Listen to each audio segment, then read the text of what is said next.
어제 중국 베이징에서 시작된 세계의 담판에 전 세계의 이목이 쏠렸습니다. 시진핑 주석은 9년 만에 방중한 트럼프 대통령을 극진히 맞이했습니다. 두 정상은 겉으로는 덕담을 주고받았지만 비공개 회담에선 거친 설전을 벌였습니다. 한인타운 인근에서 전동 스쿠터로 인한 피해가 지속되고 있지만 경찰의 단속은 제대로 이루어지지 않고 있다는 지적이 나오고 있습니다. 중동 정세 불안으로 항공유 가격이 요동치면서 한국을 오가는 미주 노선 이용객들의 발걸음이 무거워지고 있습니다. 가정의 달을 맞아 세대 차이를 넘어 함께 가업을 이어가는 LA 한인 부자 정비소의 이야기를 들어봤습니다. 시청자 여러분 안녕하십니까? KBS 아메리카 뉴스입니다. 어제 중국 베이징에서 시작된 세계의 담판에 전 세계의 이목이 쏠렸습니다. 시진핑 주석은 9년 만에 방중한 트럼프 대통령을 극진히 맞이했습니다. 하지만 양국 정상은 공동 성명 발표와 같은 가시적 성과는 내놓지 못했습니다. 김귀수 기자가 보도합니다. 나란히 붉은 계통의 넥타이를 메고 9년 만에 베이징에서 만난 시진핑 주석과 트럼프 대통령. 뼈 있는 덕담을 주고받으면서도 협력을 강조했습니다. Whenever we had a problem, we worked that out very quickly. And we're going to have a fantastic future together. 두 정상은 호르무즈 개방과 이란 핵무기 불허에 합의했고 시 주석이 호르무즈 해협 의존도를 줄이기 위해 미국산 원유 수입을 늘리는 데 관심을 표했다고 백악관이 전했습니다. 특히 백악관은 시 주석이 호르무즈 해협 통행료 부과에 반대한다는 입장을 분명히 했다고 밝혔습니다. 시 주석은 패권 경쟁에 따른 충돌을 의미하는 투키디데스 함정을 언급하며 공존의 필요성을 강조해 눈길을 끌기도 했습니다. 中美两国能不能跨越所谓的修昔底德陷阱，作为大国领导人需要共同书写的时代答卷。 시 주석은 이어진 만찬에서도 중국의 부흥과 미국을 다시 위대하게 이른바 마가는 같이 갈 수 있다고 말했습니다. 미국과 대등한 위치에서 세계 질서를 주도하겠다는 자신감을 내비친 것으로 풀이됩니다.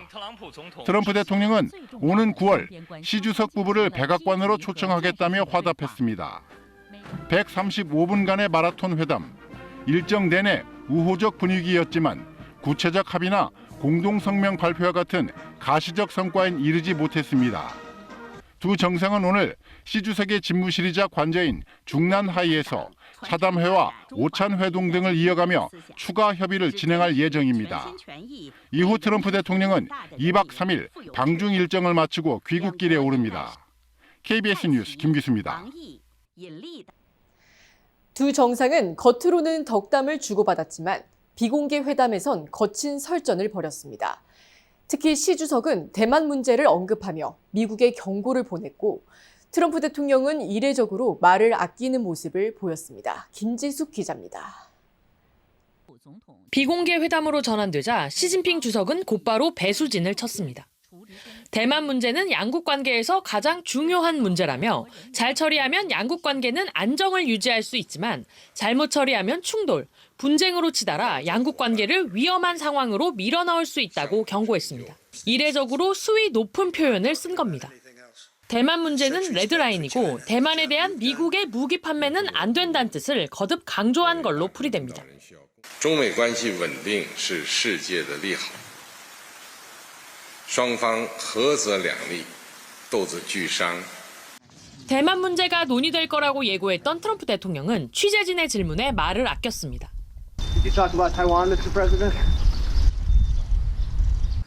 무역 협상과 이란 문제 등에서 중국의 협조가 필요한 만큼 시 주석을 자극할 수 없었던 걸로 보입니다.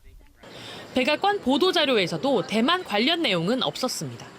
현지 언론들은 이번 회담이 형식적, 상징적인 행사로 끝날 가능성이 높다고 평가했습니다. 특히 두 정상의 극명한 어조 차이는 민감한 현안에 대한 입장 차이를 보여준 거란 분석입니다. 워싱턴에서 KBS 뉴스 김지숙입니다. 한인타운 인근에선 전동 스쿠터로 인한 피해가 지속되고 있습니다. 위험하게 운전을 하고 있는 스쿠터 운전자들이 많지만 경찰의 단속은 제대로 이루어지지 않고 있다는 지적입니다. 이유수 기자가 취재했습니다.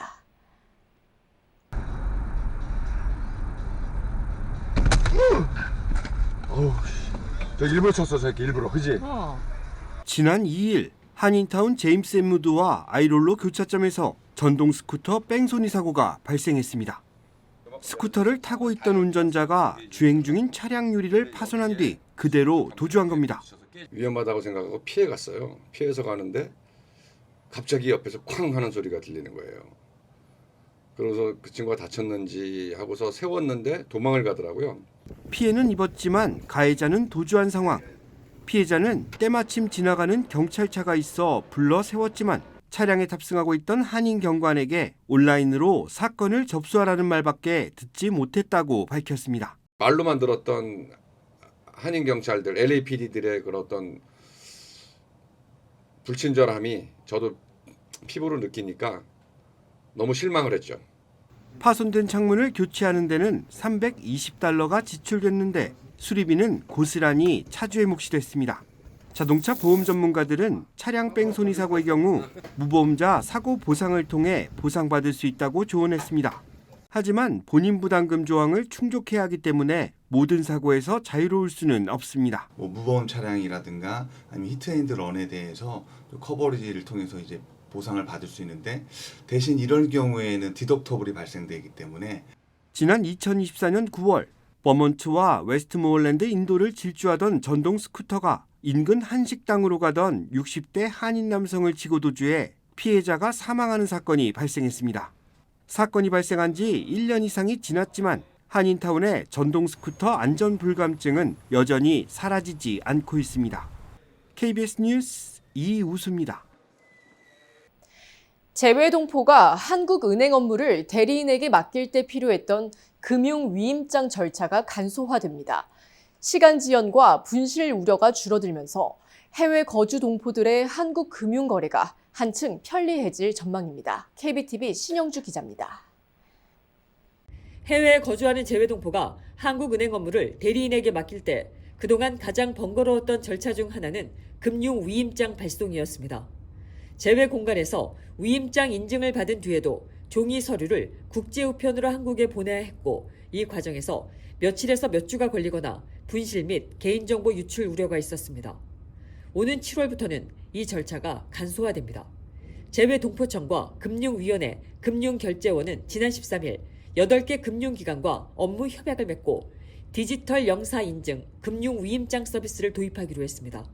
새 서비스가 시행되면 재외 공간에서 인증받은 금융위임장이 전자문서로 전환돼 재외동포가 지정한 한국 내 은행으로 바로 전달됩니다. 금융위임장은 예금, 적금 개설, 대출 신청, 금융증명서 발급 등 한국 내 금융거래를 대리인에게 맡길 때 사용됩니다. 대상은 해외 체류 재외국민과 외국 국적 동포입니다. 다만 영사 확인 절차 자체가 없어지는 것은 아닙니다. 기존처럼 재외 공간에서 위임장 인증을 받아야 하며 달라지는 것은 인증 이후 종이 서류를 한국으로 보내던 방식이 전자 전달로 바뀐다는 점입니다. 정부는 전산 개발과 시스템 구축을 거쳐 오는 7월 중 서비스를 시작하고 향후 참여 금융기관을 확대한다는 계획입니다. 외국인 유학생들의 취업 프로그램인 OPT를 악용해 허위로 체류 신분을 유지해온 사기가 대거 적발됐습니다. 연방이민세관단속국은 유령 회사 취업 등 OPT와 관련된 잠재적 사기 사례를 10,000건 이상 확인했다고 발표했습니다. 특히 실제 근무지 없이 서류상으로만 고용관계를 유지하거나 해외에서 원격으로 관리하며 규정을 위반한 사례가 집중 단속 대상이 됐습니다. 연방정부는 유학생 비자 소지자에게 적용되던 신분 유지기간 제도를 폐지하고 체류 기간을 최대 4년으로 제한하는 새 규정 도입도 추진하고 있습니다. 이 규정이 시행될 경우 학업 기간이 긴 석박사 과정 유학생들은 체류 연장을 위해 번거로운 재심사 과정을 반복해야 할 것으로 전망됩니다.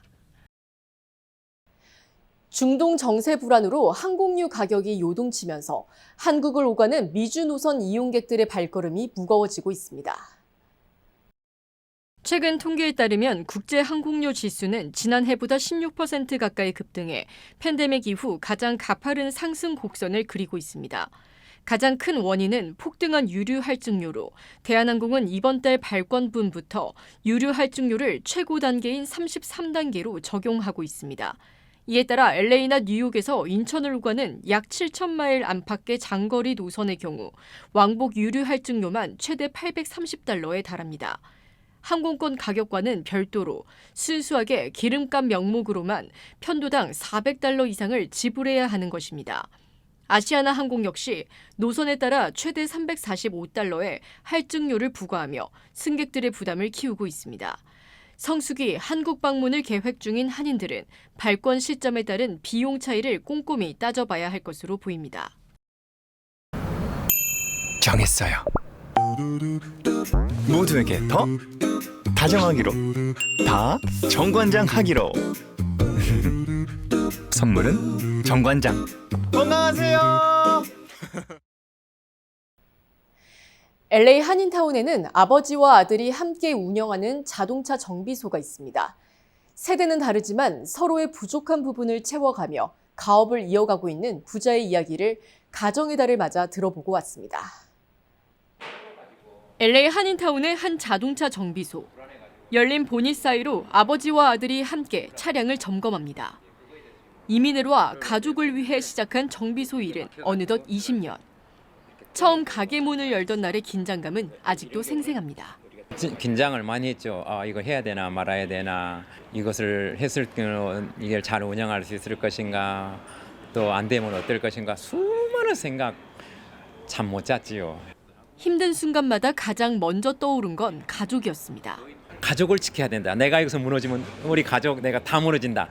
정말 저를 지탱해 줬던 것은요, 제 세 자녀하고 제 와이프였어요. 그리고 이제는 아들이 가장 든든한 동료가 됐습니다. 아버지를 도와 잠시 아르바이트처럼 시작했던 일이 어느덧 10년이 됐습니다. 이 일을 처음에 제가 안 하려고 그랬어요. 근데 나중에 우리 아빠가 너무 힘들어가지고요. 그래서 제가 2016년부터 제가 여기서 정비소를 제가 아르바이트를 일단은 시작했어요. 세월이 흐르며 부자 사이의 역할도 자연스럽게 나뉘었습니다.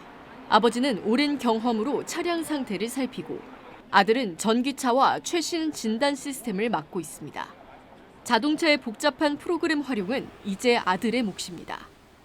요즘에 최근에는 그냥 엘렉트릭이 너무 많기 때문에, 그리고 각종 센서가 너무 많아서 제가 감당을 못합니다. 근데 저희가 들어와서 각종 전기, 전자, 트러블 슈링을 저희가 다 하다 보니까 제가 너무너무 좋은 거예요. 제가 할 것이 없어요. 불필요한 수리를 권하지 않고 문제 원인을 솔직하게 설명하는 운영 방식으로 오랜 기간 고객 신뢰도 쌓아왔습니다. 최근 지역 비즈니스 평가 플랫폼이 발표한 자동차 정비 수리점 순위에서 LA 센트럴 지역 상위권에 이름을 올리기도 했습니다.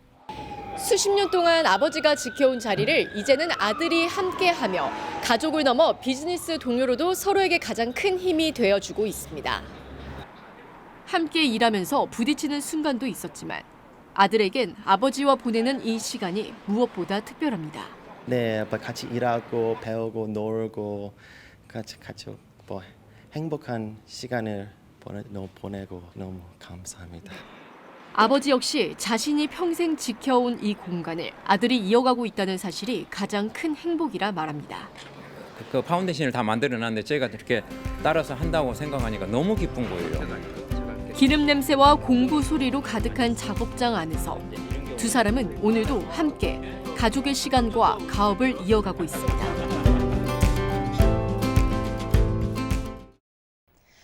네덜란드 크루즈선에서 발생한 한타바이러스 확산 사태와 관련해 바이러스에 노출된 캘리포니아 주민이 한 명 더 추가된 것으로 확인됐습니다. 캘리포니아주 공중보건국은 노출된 주민이 총 5명으로 늘었으며 이 중 1명은 현재 남태평양 피케온 제도에 머물고 있으며 국제 공조를 통해 모니터링 중이라고 밝혔습니다. 이번 바이러스는 사람 간 전파가 가능한 안데스 변종으로 이미 승객 11명이 확진되고 3명이 목숨을 잃었습니다. 잠복기가 최대 6주에 달하는 만큼 보건당국은 추가 확산 가능성을 예의주시하고 있습니다. 오하이오주 해밀턴의 한 중학교 인근에서 총격 사건이 발생해 1명이 숨졌습니다. 오늘 오전 10시쯤 윌슨 중학교 맞은편 이튼 애비뉴에서 총격 신고가 접수됐습니다. 구조대원들이 현장에 도착했을 당시 남성 한 명이 숨져 있었습니다. 학교 바로 앞 도로에서 발생한 총격 사건으로 지역 사회가 큰 충격에 빠진 가운데 경찰은 아직 용의자와 피해자의 신원을 파악 중입니다. 경찰은 목격자와 지역 주민들의 제보를 당부했습니다. 어젯밤 보스턴 로건 국제공항 인근에서 레저용 보트가 부두를 들이받아 20대 여성이 숨지고 3명이 다치는 사고가 발생했습니다. 당국은 사고 당시 보트에는 남성 운전자와 여성 3명이 타고 있었으며 앤도버 출신의 24살 엘리자베스 댄커트가 병원으로 옮겨졌지만 끝내 숨졌다고 밝혔습니다. 조사 결과 사고 보트는 보트클럽의 승인 없이 영업시간 이후 무단으로 반출돼 운행된 것으로 확인됐습니다. 당국은 보트 운전자로 지목된 40대 남성 로렌스 쉬를 상대로 정확한 사고 경위를 조사 중입니다. 검찰은 무단 운행과 과속 여부 등 모든 가능성을 열어두고 수사 중이라고 밝혔습니다. 매 출시 때마다 품절 사태를 보이는 트레이더조의 미니 토트백이 올여름 보냉 기능을 더해 다시 출시됩니다. 트레이더조는 오는 20일부터 전국 매장에서 1.5갤런 용량의 미니 보냉 토트백을 $3 99센트에 판매한다고 밝혔습니다. 도시락 가방으로 인기는 앞서 출시 직후 중고 시장에서 수천 달러에 거래될 만큼 큰 화제를 모았습니다. 이번에도 한정 수량만 판매될 예정이어서 실용성과 희소성을 동시에 잡으려는 소비자들의 구매 경쟁이 예상되고 있습니다.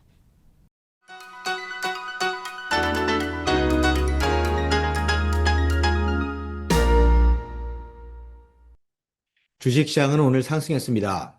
오늘도 어김없이 나스닥과 S&P 500은 사상 최고치를 경신하며 2년 5개월 만에 7주 연속 상승한 주로 마무리하기 직전에 와 있는 모습을 나타냈습니다.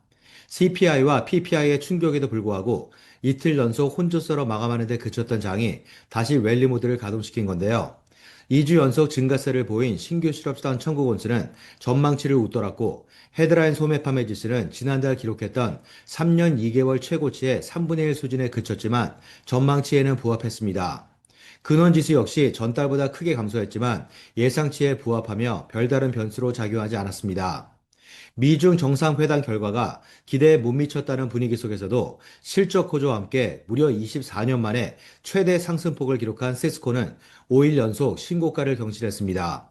여기에 다음 주 실적 발표를 앞둔 엔비디아까지 7일 연속 상승하는 동안 5일이나 최고치를 갈아치우며 매수 심리에 불을 붙였습니다. 그야말로 거칠 것이 없다는 분위기 속에서 투자자들은 패닉 바잉을 꾸준히 몰고 왔고 7주째 이어지고 있는 포모 현상의 건재함을 다시 한번 확인시켰습니다. 지금까지 김지한이었습니다.